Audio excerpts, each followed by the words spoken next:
Hi, my name is Cami Stanley, and I've been a tour guide at the Reeves Museum for about 10 years and the social media coordinator for the last 2 years. And I'm coming to you from my living room where, yes, I have just gotten out of the shower. You remember what that is, one of those things you get in, water, soap, shampoo. Yeah, felt really good. But during this time when we are unable to get out and about, the tour guides are working together to bring you a virtual tour of the Reeves Museum. Now, as we're following the governor's stay-at-home orders, this means that we are going to be using photographs that we already have. So we will be using pictures from summer, fall, there might be some from Christmas.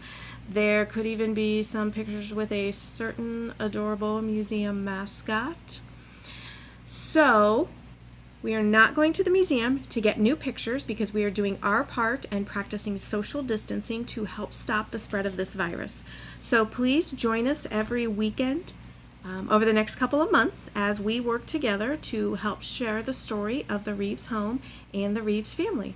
So stick around with me for a couple more minutes and I will show you around the parlor. In order for me to show you around the parlor, we first have to enter our magnificent home.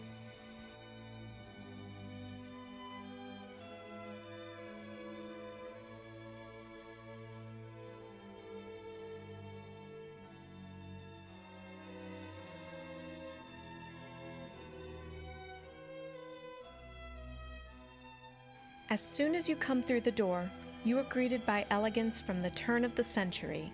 The chandelier and beautiful staircase are one of the first things to catch your eye. The home was built in the 1870s by a farmer named Valentine Wills.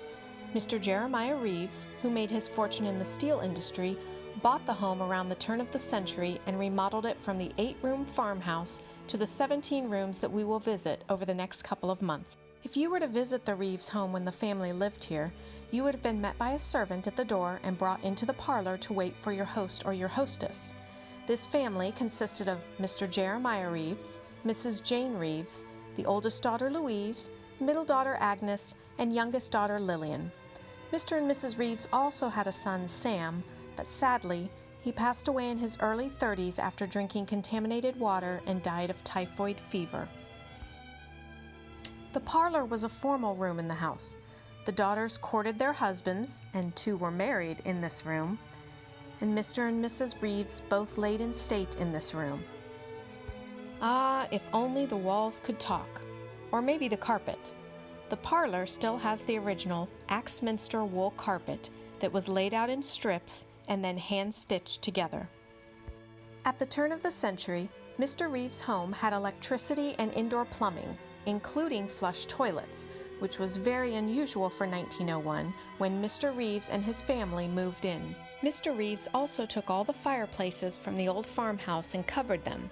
He installed a coal furnace in the basement and used the chimneys as ductwork, so he almost had central heat. Now, if he only could have figured out air conditioning. Mr. Reeves lived in the home until his death in 1920, and Mrs. Reeves lived out her remaining years at their home in West Palm Beach, Florida, where she passed away in 1926. The house sat empty until the 1940s, when Mr. Reeves' middle daughter, Agnes, took possession of the home. She did a lot of remodeling, including removing her parents' furniture and storing it in the carriage house, as well as painting all the beautiful oak woodwork a battleship gray. Agnes and her husband would visit frequently, but after her husband passed away, she stayed at home in Morgantown.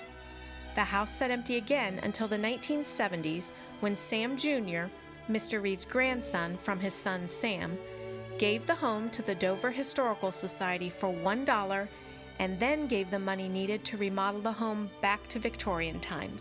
Amazingly, because of Agnes, we have almost 95% of the original furniture, which is almost unheard of in a historic home.